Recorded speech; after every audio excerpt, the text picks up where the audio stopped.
어제 이어서 오늘 우리는 이 사울 왕의 왕위 옹립식, 즉 왕에 오르는 자리를 보실 수 있고요. 또 사무엘이 은퇴하는 자리임을 동시에 확인할 수가 있습니다.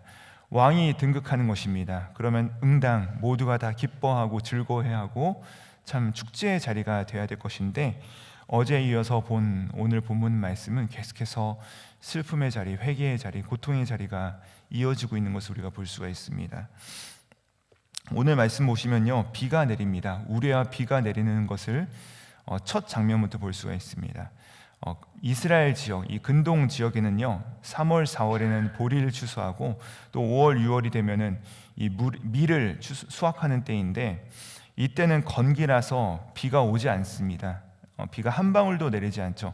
물론 이제 아침에 이슬은 맺히지만 비가 내리지 않는 것이 상식인 것입니다.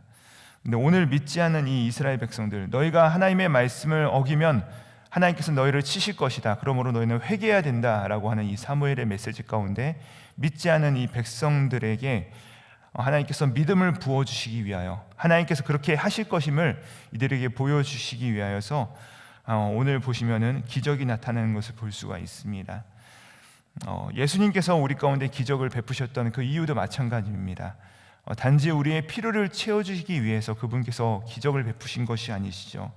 예수님의 기적이 베푸신 이유는 무엇입니까? 당신께서 어떤 분이신지, 또 하나님께서 어떤 분이신지를 보여주기 위해서 그분은 이 땅 가운데 계실 때 기적을 행하신 것입니다. 하나님께서 생명의 떡이시요, 하나님께서 세상의 빛이시요, 하나님께서 양의 문이시고 또 하나님께서야말로 진정한 선한 목자이시다, 이런 것을 보여주기 위하여서 기적을 베푸신 것이지, 단지 우리가 원한다고, 단지 우리가 바란다고 해서 그분께서 일을 행하신 것이 아니라는 것입니다. 어쩌면 이 기적을 보고 이스라엘 백성들은 너무 놀랐을 것입니다. 어떻게 건기에 비가 올 수가 있지? 어떻게 이런 일이 일어날 수가 있지? 엘리야가 다시 우리 가운데 왔나? 이런 생각을 했을지도 모릅니다. 그러나 우리가 잘 아시다시피 믿음의 기도는 어떤 기적을 불러일으켰는지, 그리고 그 믿음의 기도를 드렸을 때 이스라엘이 어떻게 지켜졌는지, 그리고 그 믿음의 기도를 저버렸을 때, 신앙의 길에서 벗어났을 때 그들 가운데 어떠한 재앙이 임하였는지를 다시 한번 우리 가운데 확인시켜 주시고 이야기해 주시는 사건이라는 것이죠. 오늘 이 우레와 비가 쏟아지는 기적을 통하여서 하나님께서는 다시 한번 이스라엘 백성들에게 도전하시는 것입니다. 너희가 하나님의 말씀을 듣고 그 길을 따르면 하나님께서 너희를 지켜주실 것이지만 그렇지 아니하면 너희가 망하리라, 이 말씀을 보여주시는 것이죠. 사실 우리 교회 역시 이 믿음의 기도를 드렸을 때 하나님께서 얼마나 많이 응답해 주셨습니까? 실례로 우리 가운데 우리 교회에서 행사를 했을 때 행사가 있습니다. 잡혔습니다. 근데 이 날씨를 보려고 보니까 계속해서 비가 온다는 것이에요. 그래서 그렇게 하면 안 되는데 걱정이 됩니다. 그래서 이 일을 준비하는 몇몇 분들이 함께 모여서 하나님 비를 막아주십시오, 좋은 날씨를 주십시오 하고서 계속해서 기도를 했습니다. 행사 직전까지만 해도 비가 온다고 했는데 이제 곧 얼마 있으면 행사 시작하는데, 근데 30분부터 비가 물러가기 시작합니다. 해가 뜨기 시작합니다. 이런 사건들이 너무나도 많습니다. 근데 우리는 이런 일들을 들었을 때 별로 흥분하지 않습니다. 왜 그렇죠? 이 일을 내가 위해서 함께 기도한 적이 없기 때문에 그렇습니다. 그러나 이 일을 위해서 함께 기도한 사람들은요, 이 기적을 본 사람들은 다릅니다. 그래서 이 기적을 경험한 사람과 기적을 경험하지 않은 사람의 기도는 다를 수밖에 없고 그 믿음이 다를 수밖에 없는 것이죠. 이 기도의 능력을 아는 사람들은요, 그래서 그 기도가 달라지는 것입니다. 소망하기는 우리가 이 기적에 의존하는 신앙은 아닐지라도 이 기적을 경험하는 신앙이 되시기를 주 예수 그리스도의 이름으로 축복드립니다. 그러한 기적과 간증이 있어야지만 우리가 엎드리고 간구할 수 있는 것이죠. 엘리야가 어떠했습니까? 야고보서 5장 17절부터 18절 말씀에 이렇게 쓰여져 있습니다. 엘리야는 우리와 성정이 같은 사람이로되 그가 비가 오지 않기를 간절히 기도한즉 3년 6개월 동안 땅에 비가 오지 아니하고 다시 기도하니 하늘이 비를 주고 땅이 열매를 맺혔더라. 엘리야가요, 우리와 성정이 같은 사람이랍니다. 우리와 똑같은 사람이랍니다. 그런데 그가 전심으로 하나님을 기대하고 하나님께서 일하실 것을 그가 의뢰하면서 기도했더니 이런 놀라운 기적들이 일어나는 것입니다. 오늘 사무엘이 그렇게 기도했더니 바로 거기에 우레와 비가 쏟아져 내린 것이죠. 또한 시편 91편 15절에 보시면 이렇게 말씀하십니다. 그가 내게 간구하리니 내가 그에게 응답하리라. 그들이 환난 당할 때 내가 그와 함께하여 그를 건지고 영화롭게 하리라. 그가 반드시 응답하시는 분이시며 그가 반드시 우리와 함께 하시고 또 환난 날에 우리가 기도할 때 우리를 건지시는 분이시다. 여러분, 이것이 우리가 기도하는 이유가 아니겠습니까? 우리가 이것 때문에 기도하는 거 아니겠습니까? 즉 환난 날에 기도하는 사람과 환난 날이 와도 부르짖지 아니하는 사람은 그 차이가 얼마나 크겠습니까?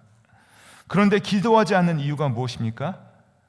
우리 가운데 이 어느샌가 하나님에 대한 기대감이 상실되어 버렸기 때문입니다. 하나님께서 더 이상 응답하지 않으실 거라고 우리 가운데 굳게 믿는 믿음이 우리 안에 생겨버린 것이죠.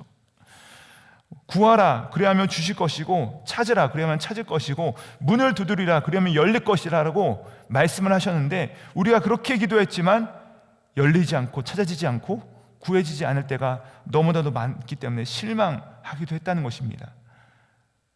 무엇이든지 원하는 대로 구하라 그러하면 이루리라 말씀하셨는데 내가 원하는 대로 구했는데 이루어지지 않는 것입니다.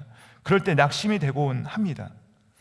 그러나 여러분, 성경은요 우리에게 무엇이든지 원하는 대로 구하라 그러하면 이루리라 라고 말씀하신 적이 없습니다. 무엇이든지 너희가 구하라 그러면 주실 것이다 라고 말씀한 적이 없으십니다. 뭐라고 말씀하십니까? 내 말이 너희 안에 거하면 너희가 무엇이든지 원하는 대로 구하라 그리하면 이루리라. 즉 하나님의 뜻에 따라서 하나님의 원함에 따라서 우리의 마음을 맞춰서 기도하며 나아갈 때 그것들이 이루어진다라고 말씀하신 것이죠. 먼저 그 나라와 그 의를 구하라 그리하면 이 모든 것들을 너희에게 더하실 것이다. 하나님의 뜻에 따라서 구하는 기도를 하며 나아갈 때 하나님께서 반드시 역사하실 것이다 라고 우리 가운데 말씀하셨다는 것입니다. 그러므로 우리 가운데 중요한 것은 무엇입니까? 하나님의 뜻을 먼저 알고 그것을 붙들고 기도하는 사람은 반드시 응답받는다는 것입니다. 반드시 하나님께서 우리 가운데 역사하신다는 것입니다. 스가랴서 4장 6절에서 이렇게 말씀하십니다. 그가 내게 대답하여 이르되 여호와께서 스룹바벨에게 하신 말씀이 이러하니라. 만군의 여호와께서 말씀하시되 이는 힘으로 되지 아니하며 능력으로 되지 아니하며 오직 나의 영으로 되느니라. 힘으로 능으로 되는 것은 사람의 일이죠. 사람이 할 수 있습니다. 그러나 내 힘으로 되지 않는 일이 있다는 것을 우리가 알아야 우리가 기도의 자리에 나와서 엎드리지 않겠습니까? 오직 나의 영으로 되느니라. 내 힘으로 내 능으로 되지 않았다면 여러분, 만약에 우리의 모든 삶 가운데 내 힘으로 내 능력으로 그 모든 것들이 이루어졌다면 우리가 과연 기도의 자리에 나와서 엎드렸겠습니까? 우리가 과연 그 기도의 자리를 사수했겠습니까? 그러나 내 힘으로 내 능으로 되지 않기 때문에 오직 하나님의 영으로만 되는 것을 우리가 알기 때문에 오직 위로부터 내려오는 성령의 능력으로서 이 모든 것들을 감당할 수 있음을 알기 때문에 두 손 들고 그 앞에 나와서 엎드린 자들, 그것이 바로 우리들 아니겠습니까? 그 힘을 맛보고 그 힘 가운데 나와서 하나님께서 어떻게 역사하시는지를 맛본 자들은 기도한다는 것입니다. 엎드린다는 것이죠. 19절부터 21절에 보시면요, 이제 이스라엘 백성들이 두려워하면서 고백합니다. 아, 하나님께서 우리 가운데 우리를 불쌍히 여기시는구나. 우리가 왕을 구하는 죄를 범하였을 뿐 아니라 하나님까지 버리려 했구나. 이들이 깨닫기 시작하는 것입니다. 그래서 이들이 이제는 마음을 돌려서 여호와만을 섬기겠습니다 라고 말을 하는 것입니다. 그러자 사무엘이 뭐라고 합니까? 우리 21절의 말씀인데, 우리 21절의 말씀, 오늘 본문의 결론과 같은 말씀입니다. 21절 말씀 함께 읽어보시겠습니다. 시작. 돌아서서 유익하게도 못하며 구원하지도 못하는 헛된 것을 따르지 말라. 그들은 헛되니라. 헛된 것들을 그만 따르고 돌아서라. 그동안 너희가 우상 숭배했던 그 모든 것들은 헛되다는 것입니다. 구원의 능력이 없다는 것이죠. 아무런 일을 할 수 없다는 것입니다. 우리가 의지했던 그 모든 것들이 실상 우리를 구원해 주지 못한다라는 말입니다. 그러므로 하나님께로 돌아서라. 오직 우리를 구원하실 수 있는 그분께로 돌아서라 라고 지금 사무엘이 마지막으로 권면을 하고 있는 것이죠. 이것이 바로 온 이스라엘이 새로운 왕을 맞이하는 그 왕위 옹립식에서 이 기쁨의 잔치가 열려야 하는 그곳에서 사무엘이 전하는 이 설교의 결론이라는 것입니다. 여호와만을 섬기라. 헛된 것에서 돌이키라. 하나님만을 바라보라. 그 앞에 나와서 기도하라. 그러면서 돌이키지 아니하면 하나님께서 너희를 버리시지 않을 것이다 라고 말씀하시는데, 그것이 바로 22절부터 25절까지의 말씀입니다. 하나님께서 결코 너희를 버리시지 아니하실 거야. 하나님께서 너희를 기뻐하신다. 그러므로 너희가 하나님께 나와서 회개하면 하나님께서 너희를 꽉 붙들어 주실 것이다. 사랑하는 성도님들, 하나님께서는요, 당신의 백성이 진심으로 돌이키기만 하면 결단코 버리시지 아니하시는 하나님이신 믿으시기 바랍니다. 이것이 바로 복음입니다. 우리가 회개하면 하나님은 결단코 우리를 버리시지 아니하신다. 여러분, 이게 바로 복음 아닙니까? 우리를 끝까지 사랑하신다. 이 명확한 복음의 메시지가 선언되는 것입니다. 자, 그 다음에 사무엘은 오늘 놀라운 약속을 합니다. 나는 이제 앞으로 공직에서 내려온다. 하지만 나는 너희를 위하여서 기도하기를 쉬는 죄를 범하지 않을 것이다. 끝까지 기도할 것이다. 사랑하는 성도님들, 혹시 우리 중에서 현업에서 또 사역에서 또는 여러 가지 일들 가운데서 내려놓으신 분들은 이 말씀을 귀 기울이시기를 축복합니다. 여러분, 은퇴란 없습니다. 우리 그리스도인들에게 있어서 이 은퇴란 없는 것입니다. 특별히 기도의 은퇴는 없습니다. 이 기도는요, 우리가 생명 다하는 날까지 하는 것입니다.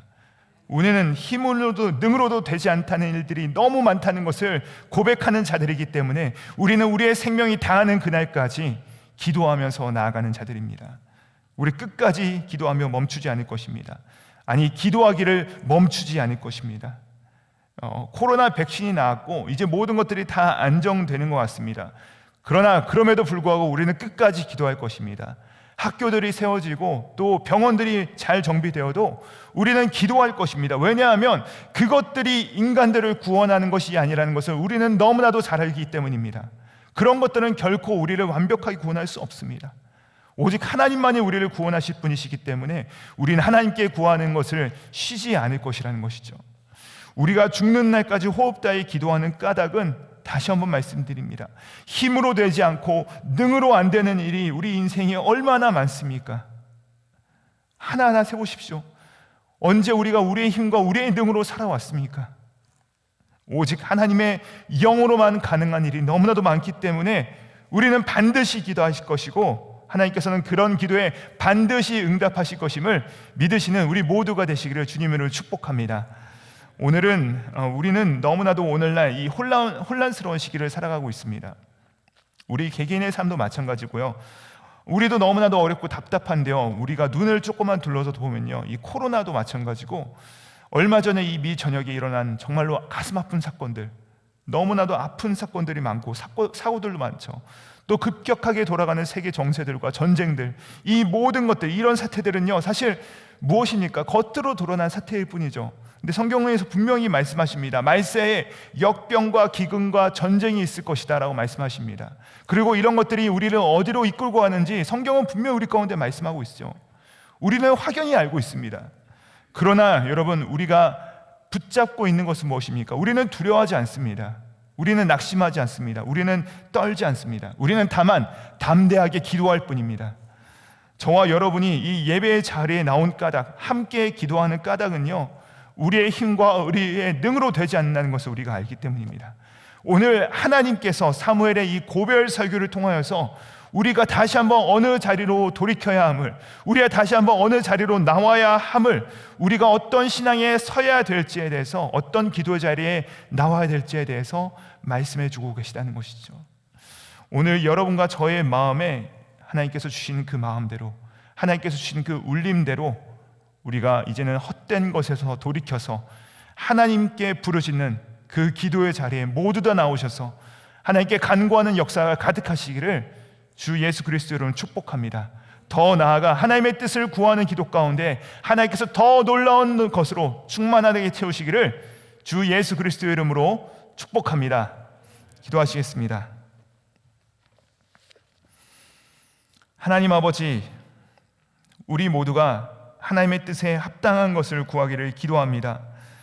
주님, 우리가 더 이상 헛된 것을 따르거나 헛된 것을 찾지 않도록 하시고, 혹시나 우리가 잘못된 곳에 서서 하나님을 배반하고 있는 자리에 있다면 깨닫고 돌이키는 은혜가 있게 하여 주시옵소서.